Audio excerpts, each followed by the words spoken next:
Welcome to the Jeff Knows Inc. Entrepreneurial Show with your host, Jeff Lopes. We are live on the Jeff Knows Inc. podcast. I'm your host, Jeff Lopes. Super excited to have on our first out of 184 episodes, our first return guest. I love it. An individual I consider a friend now, and I love seeing everything he does. Steve Harris. What is up, brother?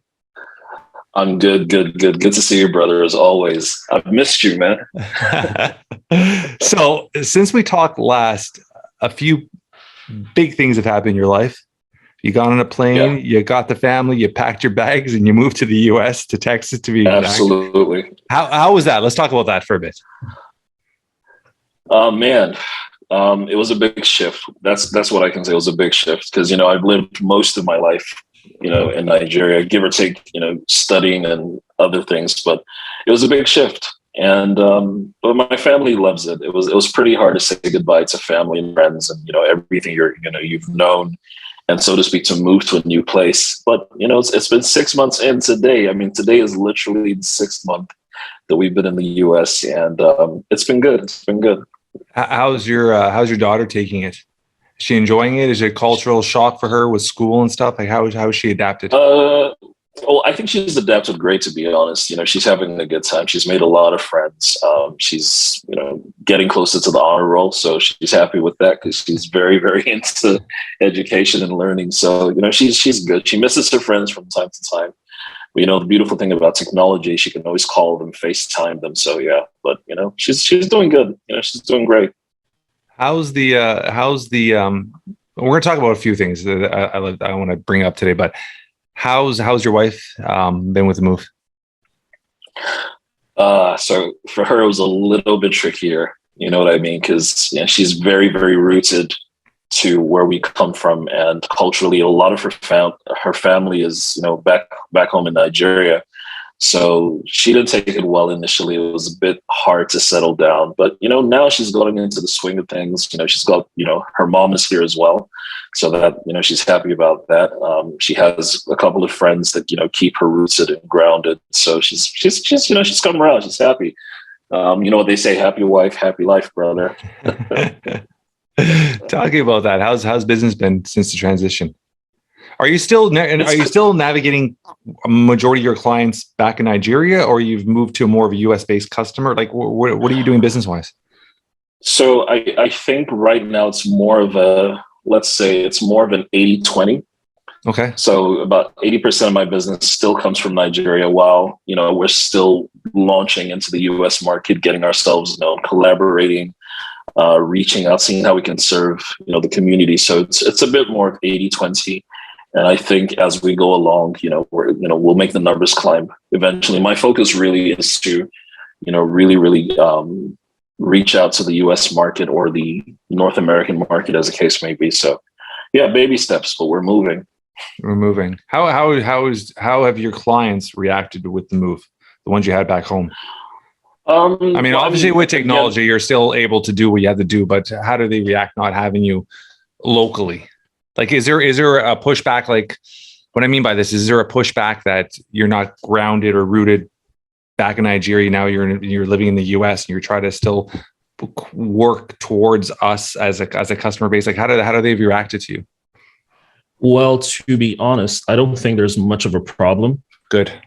Because again, I still have a business running there, and I've got a team of associates and consultants. So you've kept that. You've kept that. So I've kept that. So my team is just working, and if the client needs me, then they have to pay a premium, recognizing that I'm not in the city. So things are still going. Pardon me. Things are still going very well. My clients, of course.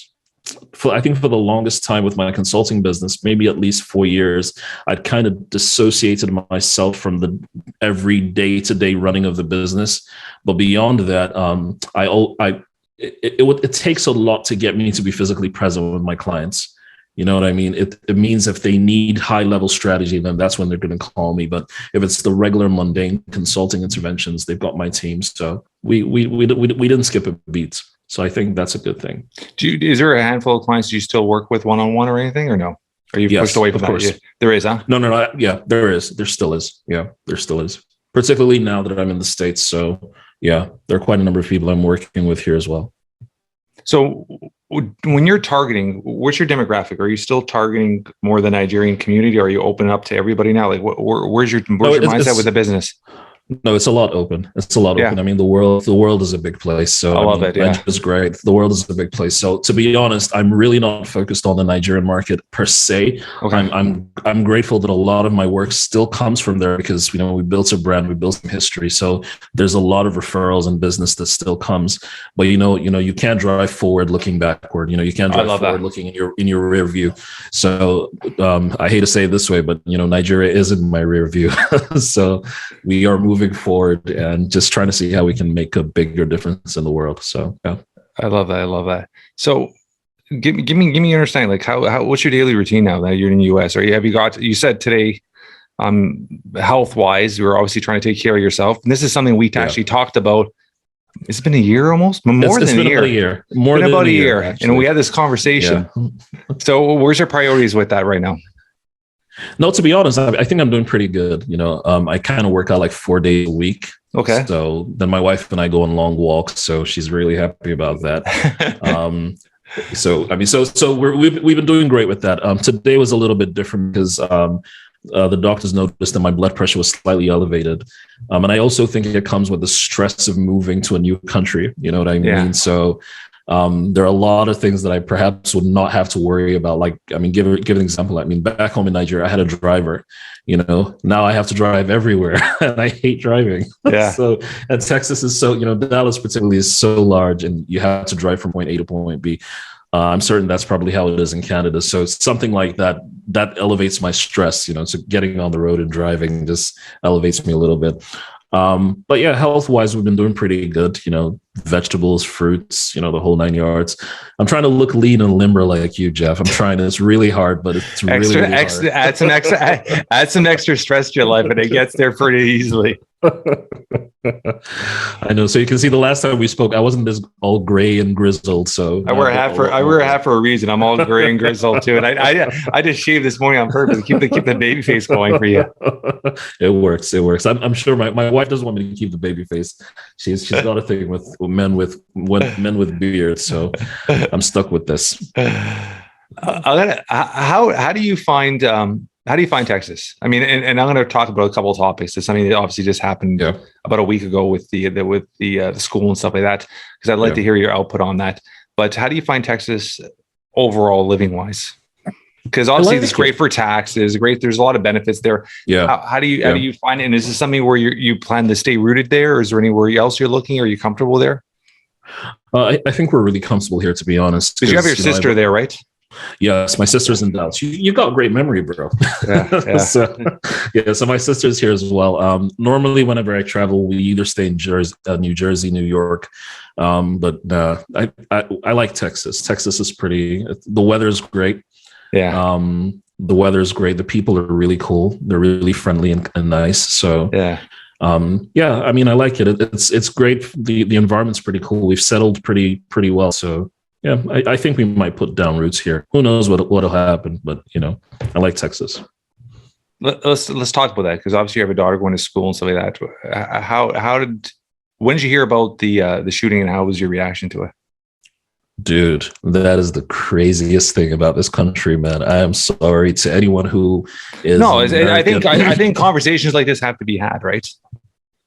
Yeah, absolutely. Because I mean, I just saw that you know Justin Trudeau just even banned all handguns and weapons. I think that's a great thing. I don't know personally, because again, I'm coming from an environment that the only people who carry guns are the military or police. That's where or the police. That's where I'm coming from. Yeah, you know what I mean. So we don't see people. You can't carry a gun in Nigeria. There's no way you're going to carry a gun.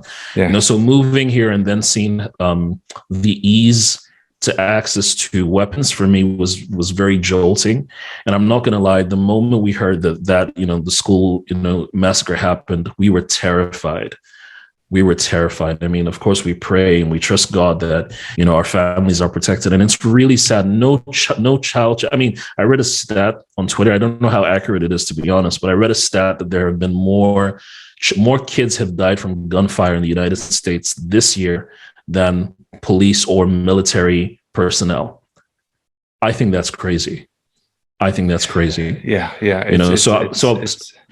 And just in general, like the mass, what you want to call them, mass shootings, and obviously an individual in my office, one of my staff actually said the other day, anything considered 2 or more is a mass shooting. But still, when you're looking at the numbers, they're saying there's been more mass shootings than days this year in the U.S. It's crazy. So there are stats there that just make you try to understand, and you try to understand both sides, because you're getting a lot of ex-military when you see certain posts by individuals saying it's not the guns, it's they need to focus on mental health care and other issues. But if the guns weren't there, would this happen? So you have to look at both sides, right? And when I first heard it, I just heard it over the news. I was listening in my car. I was just driving the Jeep, and I heard it. And then for some reason, that what locked in my head, because it was just quickly on the news, was high school student. They say he was 18 or something. A high school student. My first reaction was he went back to his high school. He was picked on, or that's what I thought. And then when I got home and I was sitting down having dinner with my wife, and I brought it up to my wife. She goes, "Do you realize it was all 8, 9, 10-year-olds?" And I was like, "What?" And that just, and I'm sitting there looking at my 2 kids, and I'm like, "Are you effing kidding me?" That's crazy. I literally got nauseous right out of the way. I was just like, this is insane. It is insane that could happen. Those lives will never, ever, those parents will never, how do you even wake up the next day? I can't even begin to imagine. I mean, I see you with your kids, and I can tell that your family is your life. Yeah. Now imagine, God forbid, losing that. I can't begin to imagine, man. It's a conversation that needs to be had. But hey, I'm not American, and there are more people who are more vested than I am. But the fact that I live and breathe here, is a concern.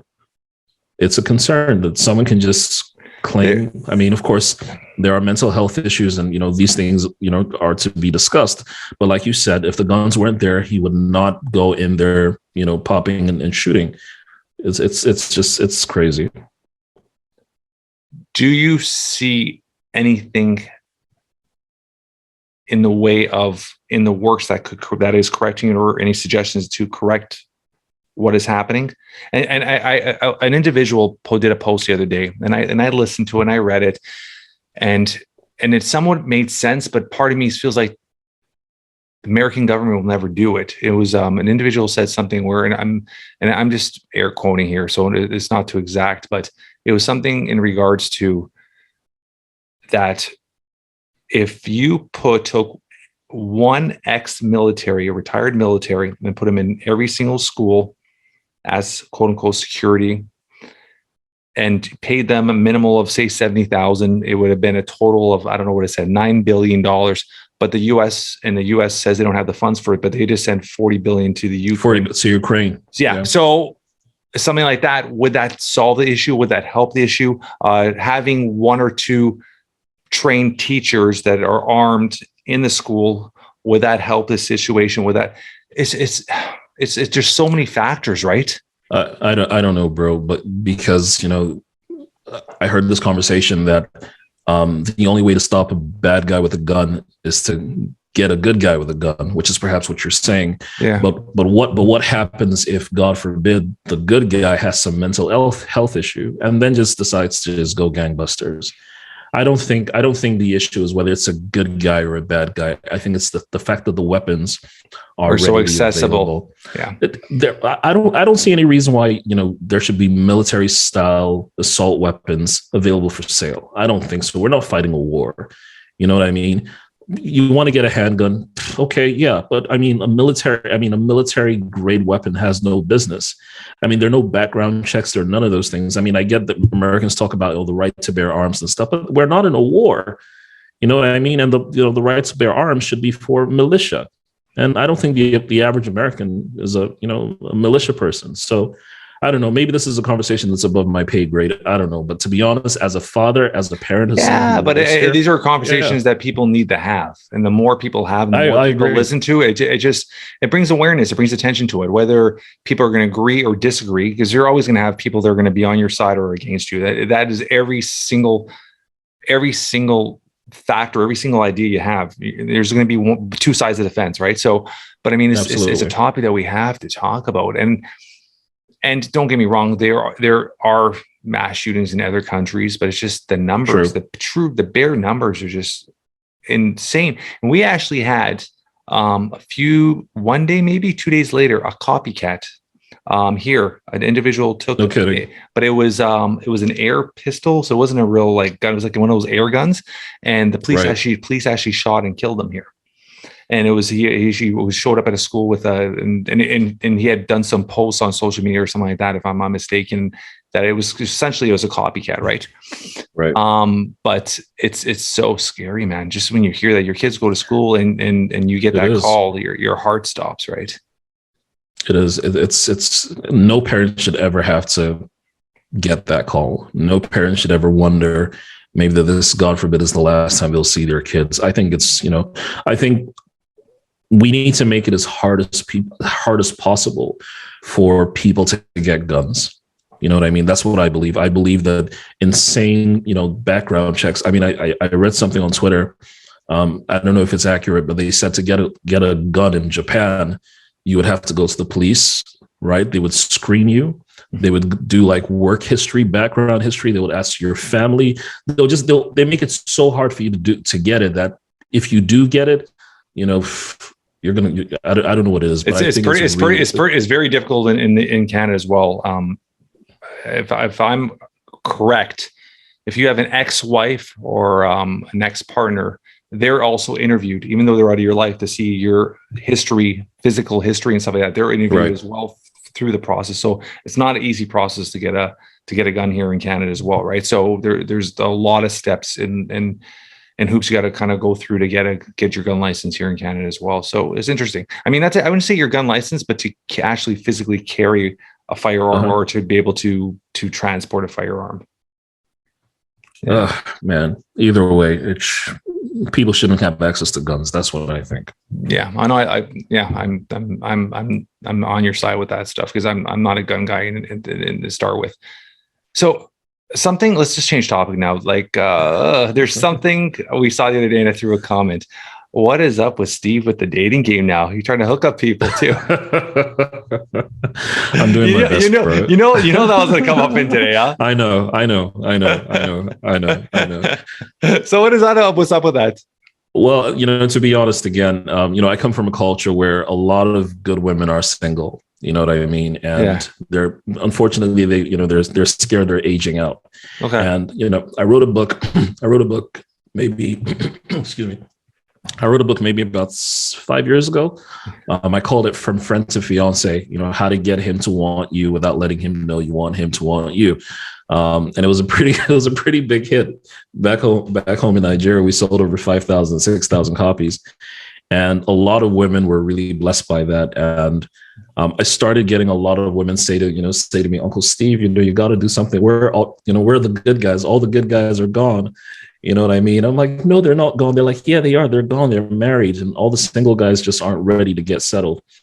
So I decided, okay, you know what? Maybe there is something here. Maybe I could coach women. Since I've already written a book and it was a pretty big hit, let me start coaching women to understand how men think. So it's almost like, there's a book, Men Are From Mars and Women Are From Venus. Yeah. That sort of, So it's just, helping women understand the way men think and, so to speak, position themselves differly. Let's talk about that. Break that up to me.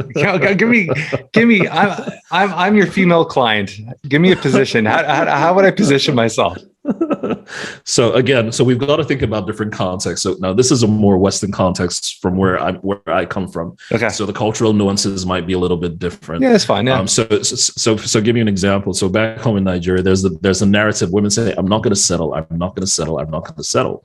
Right. And I say, you got to settle. You have to settle, and for them, that is counterintuitive. They're like, no, why should I? If I want something so great, I shouldn't settle for anything less.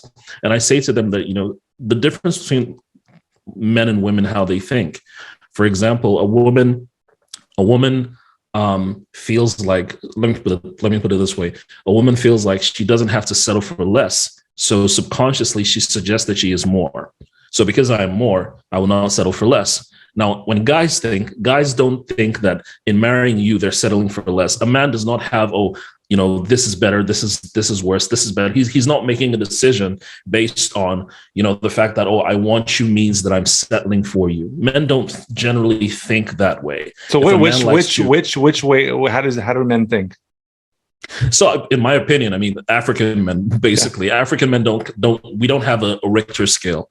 We don't have a performance scale. Most African women feel like, I need to get a guy who fits. Give an example. So the average woman in Africa would say, I have a list: tall, dark, handsome, this, that, and the other. So they have a list. Guys don't have a list. If a guy likes you, he likes you. There's no list. He likes you. There's a connection, right? So one of the things I tell the women is like, look, your fantasy is getting in the way of your reality. So get rid of your list, because you're looking for a cookie cutter guy who's, who ticks all the boxes, but he's not there. That's not the guy you're going to see. So you have to, so to speak, not necessarily lower your expectations, but get rid of the list, because that fantasy you have is actually getting rid of it's standing in the way of the future reality, or the happiness that you want. So it takes a lot of unlearning and, so to speak, retraining, because I don't know, again, like I said, I come from a culture where, yes, of course, every woman is upwardly mobile and they're doing all the right things. But for many women who've grown up in church, they've heard the narrative of, so he who finds a wife finds a good thing. Some of the scriptures that we say, which are great. But then again, sometimes women feel like, they're the prize to be won. But I'm saying, listen, the reason you're aging out, unfortunately, might be because the guys that you want are no longer within your market. So let me give this example. So please forgive me who's going to listen to this podcast. I do not mean to offend. This is a cultural nuance that is particular to me. All right. So if you're Western, this is my caveat. This is my disclaimer. Don't cancel me. All right. I'm gonna put a big stamp on this thing. Yeah, just put a big stamp on this. Right. So I'll give you an example. So I say, and I explain to the women this way. I say to them, if you have a chocolate bar, Jeff, and you priced it at $1,000 and you put it right there on the store, it's right there in the display case, and people come and they see the chocolate, it's beautiful, and once they ask for the price, it's $1,000. They're like, oh, heck it, nah, I can't afford that, and they walk away. And I say, after a while, if the chocolate bar has been there, even though this chocolate bar was, it got, the manufacturers got the cocoa beans from maybe Brazil, and it was assembled in Switzerland and sold in the US, as long as it's out of their price range, they're not going to buy it. Now, eventually, what's going to happen is that if the store manager recognizes this bar has been here a long time, what's going to happen? He's going to lower the price. Yeah. He's going to discontinue or put it on sale. Now, guess what's going to happen? It doesn't mean, so for example, in reducing the price of the chocolate, it doesn't mean you're reducing the value.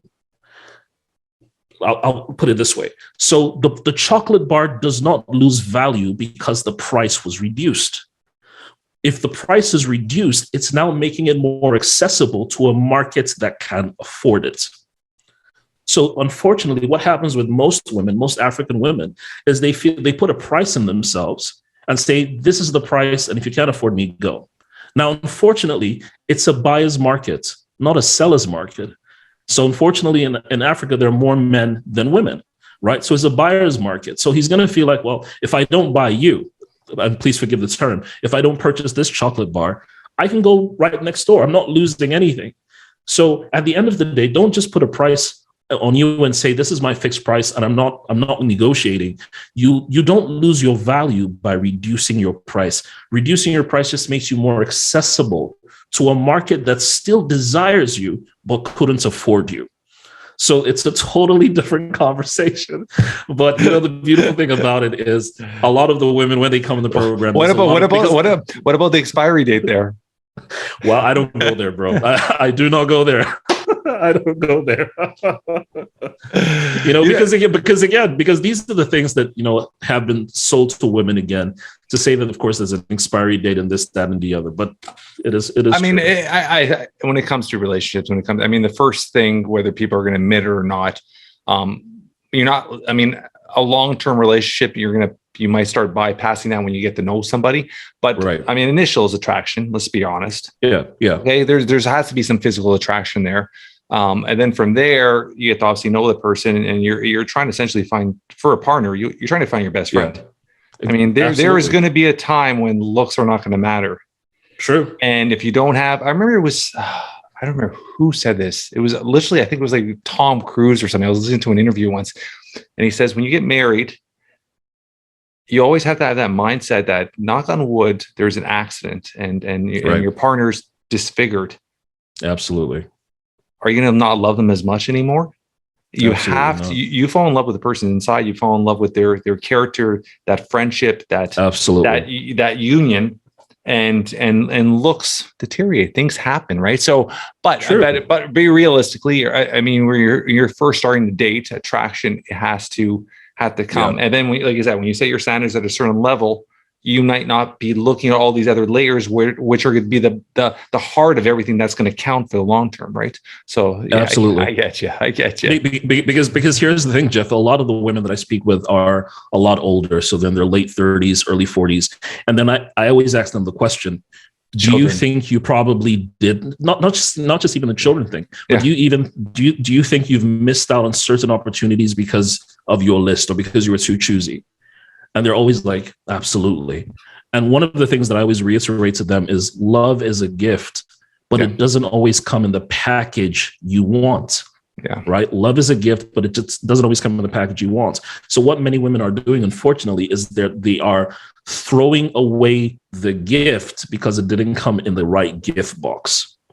You know, when you buy a cologne, what you want is the fragrance. You throw away the box. When you buy a computer, an iPad or a Mac, you throw away the box, right? But what many women are doing is that they're saying, look, if it doesn't come in this box, I don't want the gift. But love is a gift. It just doesn't come in the package you always want. But I think we're preset to always be attracted to the package.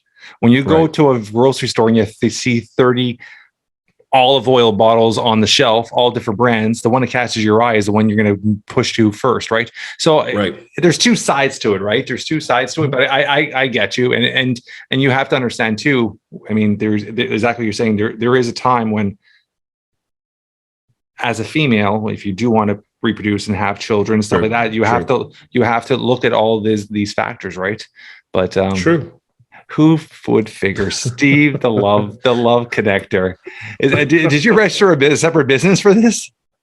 No, I did not actually. It's for me. It's just a passion for me. It's not really. I don't do it for monetary reasons, to be honest. It's just something. There is business there. I know. I agree with you. Absolutely, I know. The love doctor. Let's go, bro. It is what it is. Hey, I'm maximizing my gift. I'm sharing my gift with the world. So I got entrepreneurship, I got business, I got love too. So it's beautiful. So business wise, give me a rundown with what you've been doing and how you've been helping individuals. Are you still working? I remember when we first initially started our conversation a year ago. You're hyper focused on more smaller businesses. Have that scaled up? Have that changed? Or are you still looking at smaller businesses and helping people build, develop, and start ground up? So it's a bit of both, to be honest.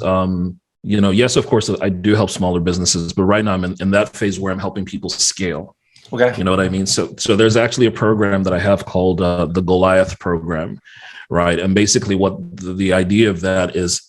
I also recognize that most businesses, and I'm speaking from the cultural context from which I'm from, right? Most of my clients in Africa we don't build transgenerational businesses. You know, most of us just build a business for pure survival. And once we're dead, that's it. And for many of us, our businesses don't even survive the term of which we're alive. You know what I mean? So most entrepreneurs just build businesses to just, take care of themselves. They're more special purpose vehicles. Yeah. Yeah. I call that there's entrepreneurs and then there's self-employed.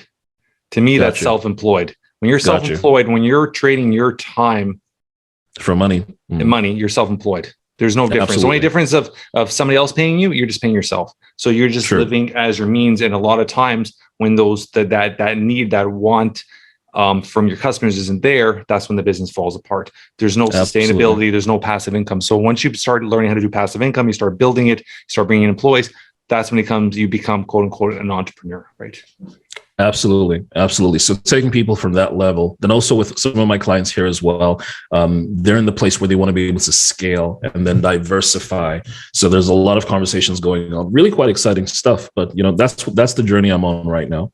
So give me an example. Like, give me an example of one of your clients. You don't have to give details, but when somebody is at that point, when do you find them? And what you do, I do as well. So where do you find, when you have somebody, at what level you say, you know what, you're ready to take the next tier, and whether it's bringing employees, whether it's bringing new products, whether it's expanding your market, when do you find that they're ready for that, and how do you what street or how do you navigate through to what area they need to grow or develop? Just give the audience a little lesson here. Yeah. So that's a great question. To be honest, first off, one of the reasons I think businesses don't scale is, first off, the limits of the mindsets of the business owner. Okay. You know what I mean? So first off, there's a lot of mindset issues that have to be, addressed.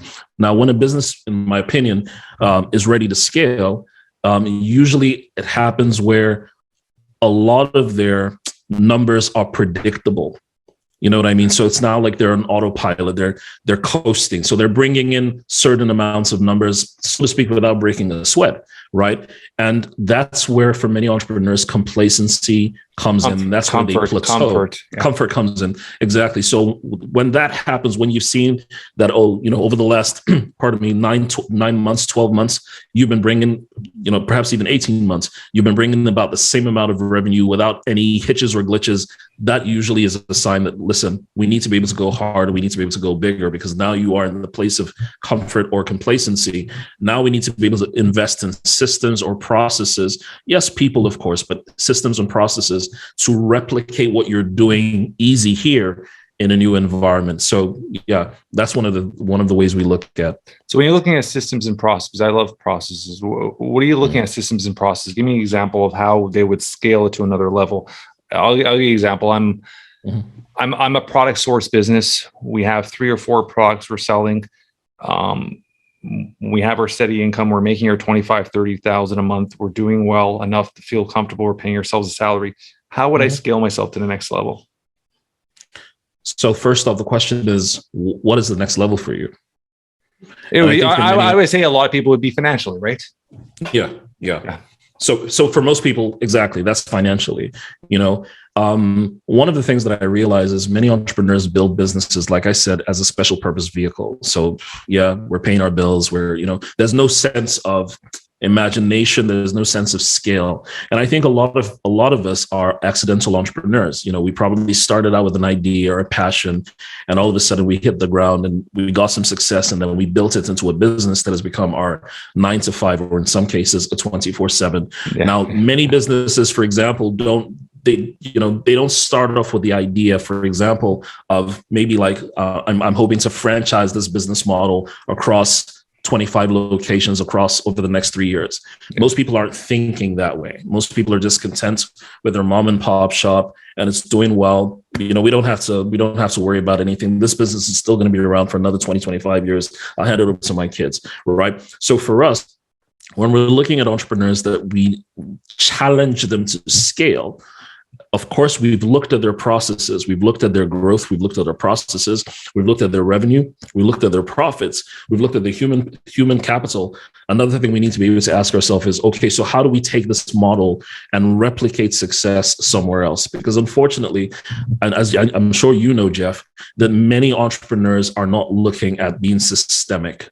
They've not charted the process. They don't know what they did to get to where they were. It was almost like it's just autopilot. I just got into the car, turned on the ignition, and I started driving, but they don't know how the car works, right? So for a lot of times, we need to be able to look at those businesses and even begin to reverse engineer some of the things that they did that may have been unconscious competence that got them to some sort of success. And then we now begin to build a system around that. And in other cases, we even look at that system and see how we can optimize it for growth. Because, as you know, the cliche is there, what got you here might not necessarily get you there. You know what I mean? How do we replicate not just the system, but even also the kind of vision or the kind of, do we have a team, for example, that is no longer just listening to instruction, but are now beginning to take initiative to say, hey, this was great, but there are better ways of doing that. You know what I mean? I think that is one of the hardest issues when it comes to growth. Exactly. Yes. I'm sorry for cutting you off, but yeah, when it comes to that issue of having the proper understanding where people start taking initiative on their own is a huge aspect of why businesses don't develop or grow in the proper direction. So continue that. I apologize. No, absolutely. You're right. So because, and some, unfortunately, to some entrepreneurs, when their team start taking the place of initiative, they misinterpret that as insubordination. Yeah. They misinterpret that as challenging their authority. That, listen, if you got this great idea, why don't you go do it in your own time, or do it in your own space? Unfortunately, and before you know it, you've empowered somebody who could have been in your team to become your competition. Yeah. You know what I mean? And I think sometimes that's an unspoken conversation that entrepreneurs should have, where many of us who have started businesses are bruised by maybe other people that we have worked with. So we are bleeding entrepreneurs. You know what I mean? We've served, we've worked, and now we want to be able to show people that, you know what, since you didn't take a chance on me, I'm going to take a chance on me, and I'm going to prove you wrong. So a lot of entrepreneurs, I think, are bleeding, and we don't know how to pass the torch, Jeff. We don't know how to pass the torch. So we see people in our teams, in our spaces, who are growing. And that's the job of every leader, I believe. The job of a leader is to raise leaders, not followers. Yep. One way you know that you're effective and you know that it's time for you to be able to scale is where you recognize that, listen, I have a lot more leaders on my team than I do followers. And those leaders might need a place of expression, right? So how do we get them to buy into the vision that we have for Kimura, for example, or for our organization? How do we take them? How do we share a vision, get them to buy into that vision, and get them to own that vision, even if it has to be under our flagship or our colors? But that's a conversation that most entrepreneurs, are not ready to have, because they feel like, once somebody else isn't taking that place of initiative, they just want to come in and just learn my secrets and then go out and start their own business. Yeah. But that's going to happen no matter what scale. True. You're always going to have individuals that are going to come in, and you see that in a lot of industries where they'll feel like they could do it on their own. And I would say 80 to 90% of the time, it never is successful, but it does hurt that individual that feels like they've harnessed, they've taught, they've caressed this person into this situation, and now they fear them as their competition. And I mean, my mindset with that, Steve, is competition is not a bad thing. Competition is a good thing. Never fear competition as an entrepreneur. Yeah. I mean, the biggest thing is when you fear competition, that is when you start really start. You're spending more time focusing on them than focusing on your growth of the business, right? True. So that is the first thing. And the second is having individuals that have that mindset where they're I always say you want to have people not as a family, as a team. So you having those individuals as a team player, and they all understand their role. And a lot of big corporations, they never have that process in place where everybody is set as a team. Everybody has their individual roles. So it's a mindset where when somebody scales up, there's that spot missed up. There's no one ready to bump into that position. And there's that constant situation where they're trying to fill slots in with outside people, bringing new people all the time, instead of having almost like a conveyor belt where people are just splitting. Especially when you're looking at a company that has 10, 20, 30 employees, you need to have that elevation where it's just constantly rotating, where if there is a spot miss, somebody should tuck in. And that comes through a lot of just basic stuff. I mean, company policies, company manuals, having processes in place, having other individuals in the company all learn different processes of the company, even though that's not their job. They understand the other positions, so they'll be able to slot in if needed, right? So there's tons of things that could progress and grow in a company properly. But like you said, it all comes down to what you said at the beginning. The process has to be in place for all that. Yeah. And you can't grow beyond the vision you have for your business, and your business can't grow beyond the vision, beyond the mindset the entrepreneur has for it. You know what I mean? So even if you do have that conveyor belt of people who could possibly take over, the question is, what are they taking over if your business is too small to handle them? You know what I mean? So there's a growth is important. No matter how much you love your kid. If my daughter's, she just turned 11 2 days ago, right? And no matter how much I love her, I don't want her to remain at 11 years old.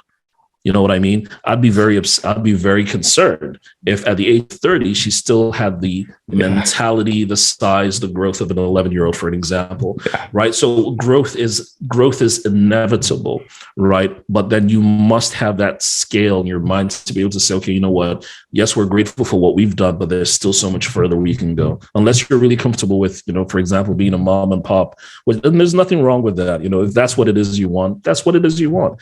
You know what I mean? But then again, know that there's only there's only a particular kind of human resource that you will be able to attract into that business for a while before they will come through that conveyor belt and then realize there's nowhere else to go but out. And then you got to start the process all over again. And that's not sustainable. It's not sustainable. Yeah. And like exactly what you said. I mean, there's nothing wrong with having, whether you're running a hair salon or what I would consider more of a mom and pop shop. There's not much growth unless you're looking at the bigger picture where you're franchising, and then that's another world altogether. Do you ever go into businesses and look at them and be like, the business has a great process, they have everything in place, just for the growth, the branding or the image or the style is not there to help the growth of the business? Oh yeah, absolutely. I believe that every business, to some degree, is a reflection of the owner. You know what I mean? Every business has a personality. Every business has a, if your business was a color, what color would it be? If it was a car, what vehicle would it be? If it was an animal, what animal would it be? Business has personality. And I think that, do you believe just because you said that, do you believe in creating an avatar for the business? Absolutely. I believe that. I believe that because you need to know who you're talking to. Yeah. You need to know who's not for you. You know what I mean? I like watching, English football or soccer, like the Americans call it. We call it football, right? But I like watching football, and I always say that give you. I'm not sure how familiar you are with football clubs, but you can use maybe Toronto basketball clubs as an example. Yeah, I know football clubs. I'm good with football. You can name some. Yeah. Okay, cool. So I say, for an example, Manchester United isn't trying to attract Arsenal fans. Yeah, it's as simple as that. They're all in the business of football, but Manchester United, for example, is not trying to attract Arsenal fans, and vice versa. They know who their customers are. You know what I mean? So you've got to be clear with your business and say, who am I speaking to? Who is not for us? So I think having avatars is important, because one of the things that I've recognized that most entrepreneurs have as a challenge is being able to communicate the value they deliver to their customers in a way that the customers consider it as valuable. Yeah. All right. Let me say that again. Being able to communicate the value you offer to your customers in a way that the customers consider it as being valuable. You know what I mean? So sometimes we invest in a lot of marketing messages and branding and all those things, which are great, but your customers don't consider that as valuable. So when you communicate your message and it just goes over their head or flies under the radar, they probably didn't consider it as valuable. So a lot of entrepreneurs, do have a long way to go with that. So when you're conveying a message to your customer base, and whether it's through an ad or marketing or anything, just to get their attention, where's your time lapse? Like, how do you value whether the customer's getting value from that or not? Is it just strict metrics? Is it strict feedback? Like, how do you measure it? And how long do you keep something running before you put a stop on it, before you accelerate, before you put more gas on it? Like, what do you do? Well, I mean, feedback is important, no doubt about that. So personally, I think I have this framework that we use. We call it ACT marketing, right? And it's a simple acronym. So A stands for attract attention. Okay. C stands for creates conversation, creates connections, creates community, right? And then T stands for turn to transactions. So I think a lot of brands do the first part right, generally, or most generally. They attract attention, right? But that attention, you need to now look further and ask the question, is it creating conversation? Now, you know what they say, good news, bad news is all news, right? Is it creating conversation? Number two, is it creating connection? Now, that connection, particularly with the people who your avatar, your avatar, is it connecting that avatar? Number three, is it creating some sense of community? You know what I mean? Is it creating some sense of community? And then lastly, is it turning into transactions? Because I think a lot of us as entrepreneurs are just ego tripping with advertising or marketing. You know what I mean? We're just putting stuff out there that, attracts attention or is just generating attention, but doesn't fall through the filters of creating community. It's not creating connections. It's not creating conversation. Yeah. And lastly, it's not going to turn to transactions. So for us, when we go through a campaign, we're asking ourselves beyond attracting attention, so give you an example. It's one thing, for example, for you to go on Instagram and post something. So you can post a picture, post something about your business, and people can say, oh, yes, people are liking. Liking is great. But if you really want to know if it created some sort of connection, for example, you ask yourself, how many people saved this picture? How many people saved the post? Because anybody can like, because, give an example on Instagram, there are a lot of bots. They would automatically like, they would automatically comment, they would automatically follow. Yeah. But that doesn't mean you've created connection. So if you want to know, did it create any connection? How many people saved it? So if you posted something on Instagram and you notice that, you got 10,000 likes, but only one save, right? It didn't fall through that, axis, and then we need to be able to tweak again and say, okay, how do we make sure it creates a better connection and so on? And so how does it act better? Let me put it that way. So that's very important. I love what you said. There's one word that I strongly believe in, and it doesn't matter what type of business, is the community. Absolutely. Creating community, whatever you do, is so valuable, because that community, they become your brand ambassadors. They become your advertisers. They become the people that are going to push the new level of clients towards you. So I love that community aspect, because that's something a lot of people don't really focus on, is understanding. They think they might have a one product business or a 30 product business, or have a service. They don't understand building community around that service, that business, is just going to help you expand drastically faster. True. Yeah. Absolutely true. So how do you apply this all to yourself? Where do you see your business going in the next little while? Brother, I'm out for world domination, man. Give me the world. But again, and this is where real humility, I dare say, comes in, is to recognize that there are certain things that you learn, you have to unlearn, and still constantly invest in education. I think entrepreneurship is an investment in education. Yeah. A lot of us perhaps, don't do that. So being here, so give you an example, Jeff. And I say this again, it may not sound humble, but I do say this with a great sense of humility. Coming from Nigeria, I'm a pretty big deal. I'm a pretty big deal at what I do, right? I'm in the 1% of the 1% in our field, in our industry, in Nigeria and some parts of Africa, right? And coming to the US, it's almost, for me, it's been like, in Nigeria, I was a 10. And now I'm in the US, and everyone around me, so to speak, in my field is an 11 to 20. You know what I mean? People are, and it's not because I lack content or I lack knowledge or wisdom. It's just that there's a different way, there's a different environment, there's a different market, right? A lot more competition as well. Exactly, a lot more competition. So now I feel like I'm in 11, and I have to learn how to grow all the way to becoming a 20, even though I was a 10 where I was coming from. So for me, the humility is in understanding and learning. And to be honest, I think why my blood pressure went up, and I had to go to the doctors, is because I have not given myself grace, Jeff.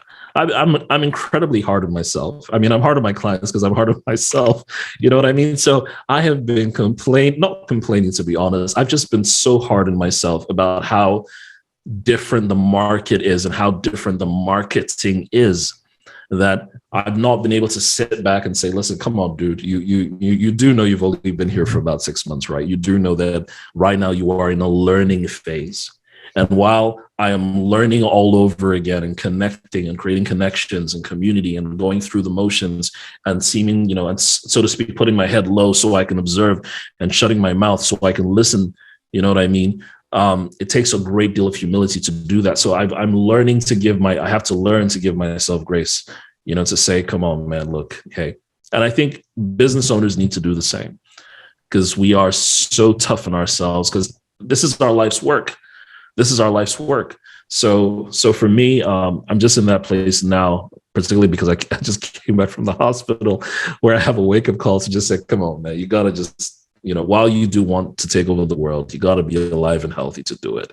So, yeah. I mean, health comes above everything else. That's first and foremost. I think we've had this conversation before where, having that Ferrari in a driveway means shit all if you're in a hospital bed, right? So, I mean, that's first and foremost, but I think that's what makes us special, buddy. I don't think it's a bad thing. Yeah. I think our drive and our mindset is what puts us at a different level. And I always say too, is as much as stress could be a negative thing, stress is also allows us to grow. Anything in life that grows or develops has to be stressed. There needs to be some form of stress to it to help it grow. So I think is learning how to manage, learning how to say it's time for a break, learning how to understand your body. These are all things I think we all have to learn, and we're always constantly learning.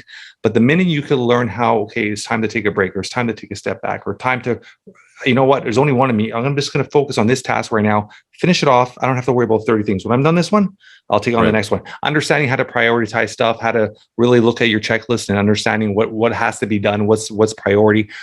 Once you can start to master that, I mean, I'm a strong believer that, I mean, all that drive, all that stress, that's what keeps you getting up every day, keeps you going. So I don't think it's a bad thing. It's just learning how to manage it and how to take care of yourself, how to physically take care of yourself, so you're at a higher level physically, and when you're there, it allows you to get through more of the stress. True, I agree. So it's not a bad thing. It's not a bad thing. So what else is new with you, buddy? I'll tell myself. I'll remember that. I'll tell myself that. Very, very, very good. So do you have are you working from home? Do you have an office there? So right now I'm working from home. Yeah. We're getting an office in another, again, my wife and I are discussing the pros and cons of just getting an office right now. Again, because I said our move is just recent. Yeah. And so there's really no pressure, because a lot of what I'm doing at the moment is online. So so right now we're just working from home, keeping it simple. Projections, maybe in another 6 months, then we can now have a conversation about offices, looking at how we're reaching out to our clients, and demand and supply and all those other things. But right now, just taking it easy. Working from home, for me, it's important because I get to see my daughter grow up.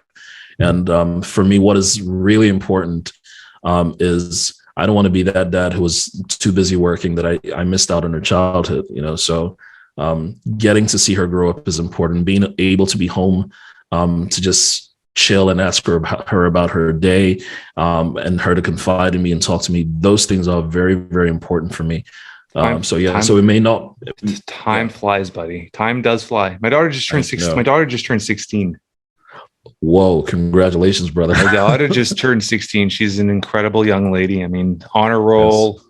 Superstar, high performance dancer. She works out every single day. I mean, she's just an incredible person. She cooks, she cleans, she does laundry. She's just an incredible kid. But I'm looking at her, I'm like, amazing. She's 16. I got probably a couple of years before she's off to university. And she's such a driven entrepreneur. Like, she's not staying locally. She's going somewhere far. I already know that. We already know that. She wants to be independent.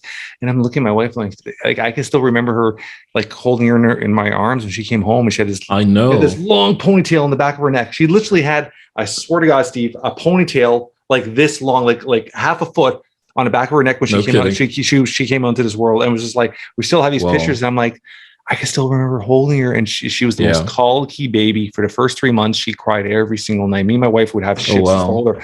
And I'm looking at her, I'm like, it's 16 years have flown by. My son just turned 4. My son just turned 14. It's just life is happening.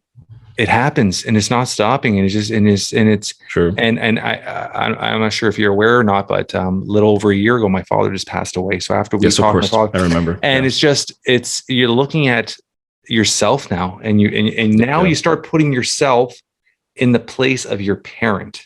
True. So I'm looking at my dad, I'm like my mom and my dad, and I'm thinking in my head, like, there's a time they were looking at us. We were finishing high school. Yeah. Now, like, it's so crazy. I'm 45. Like, where is the time gone? So you do have to sit back every once in a while and take a deep breath and just appreciate what you have. Look down at your feet and be present. I think those are just such important factors of everything we do. Just learning how to be present on a regular basis, right? Yeah. But I appreciate you doing that, because it does fly by. And I've been fortunate. I'm very close to my kids. I mean, they're 14, 16. I got home yesterday and they both have gym memberships. And the first thing we did as soon as we get home is go to the gym. We all work out together at a local gym. And tonight, as soon as we get home, we're always together. So I spend a lot of time. I still take my kids most at least 3-4 days a week to school. I drive them to school. I try to pick them up when I can.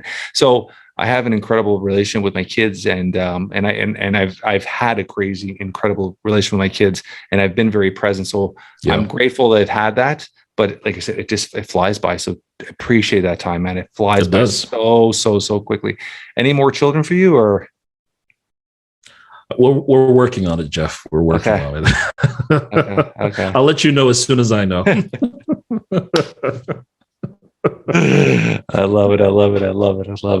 This has been a fun conversation, man. Where can our audience get a hold of you? It always is. Where can our audience get a hold of you, buddy? Instagram, my handle is I am Steve Harris. Twitter, I am Steve Harris. Website, I am steveharris.com. So yeah. I love it. This will continue, and our friendship will continue. And when are you planning to come to Toronto to see your brother? I'm coming hopefully in another 2 months. So yes, I am. You're going to reach out to me. I will, bro. I got your number, man. I got your number. I'll have you up. I'm just finishing off a beach house. That'll be done by then. I'll have you up 100%. We'll go chill up there. Mate, that sounds beautiful. Looking forward to it, brother. Okay, I'm holding up to that. You better. I'll be pissed off if you come here and don't call me. No, I will definitely call you, bro. I ain't gonna come into Canada without letting you know. Love it. Thank you so much, brother. Same here. Always a pleasure. Always, fellas, subscribe to the Jeff Lopes podcast. This is perhaps the best entrepreneurial podcast for fathers, family, faith, and finance. That's my plug, but yeah. Love it. Thank you, brother. Thanks, bro. Appreciate it as always.